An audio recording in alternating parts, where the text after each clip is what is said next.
Hey viewers, welcome to my channel. మీ ముందుకి మరో రెసిపీతో వచ్చేసా. ఈ రెసిపీ చాలామందికి తెలుసు. దీన్ని కదూకా కీర్ అండ్ సొరకాయ పాయసం అంటారు. నేను మా మమ్మీని చాలాసార్లు ఈ రెసిపీ చేయమని అడిగాను, బట్ ఫైనల్లీ ఈరోజు చేశానమాట. యాక్చువల్గా నేను హైదరాబాద్లో ఒక ఈవెంట్కి వెళ్ళినప్పుడు అక్కడ స్వీట్గా దీన్ని సర్వ్ చేశారు. ఏంటిది గ్రీన్గా ఉంది పాయసం అంటున్నారు, చాలా వెరైటీగా ఉంది అనుకుని టేస్ట్ చేశా. టేస్ట్ వైజ్ అయితే చాలా బాగుంది, బట్ దీన్ని ఏమేంటో కూడా నాకు తెలియదు, నా ఫ్రెండ్కి తెలియదు. మొత్తానికి తెలుసుకున్నానులేండి, ఇది హైదరాబాద్ స్పెషల్ స్వీట్ కదూకా కీర్ అని.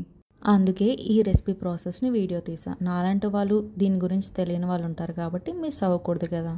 ముందుగా ప్యాన్లో నెయ్యి వేసుకుని డ్రై ఫ్రూట్స్ని ఫ్రై చేసుకున్నాక గింజలు తీసిన లేత సొరకాయని మనం తురుముకోవాలి. అదే ప్యాన్లో ఇంకొంచెం నెయ్యి వేసుకొని తురుముకున్న సొరకాయని 2 minutes వరకు ఫ్రై చేయండి.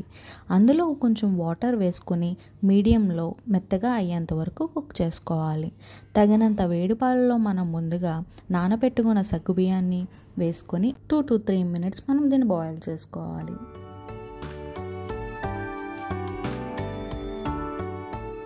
పక్కన పెట్టుకున్న సొరకాయని కూడా దీంట్లో మిక్స్ చేసుకొని కలుపుకోవాలి.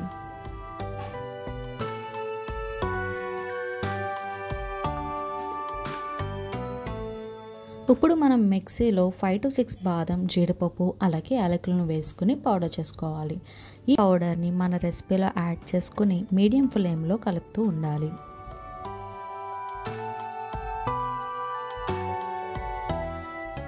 తగినంత షుగర్ని యాడ్ చేసుకోండి. నేనైతే ఇక్కడ 1 cup షుగర్ని యాడ్ చేసుకుంటున్నాను. మీకు ఇంట్రెస్ట్ ఉంటే you can add food colour, ఇది ఆప్షనల్ అండి. తర్వాత మనం ముందుగా నేయించుకున్న డ్రై ఫ్రూట్స్ని కూడా యాడ్ చేసుకుని లో మీడియంలో మనం కలుపుతూ ఉండాలి. అంతే, కదూకా కీర్ రెసిపీ రెడీ అయిపోయింది. Now you can serve. Thanks for watching.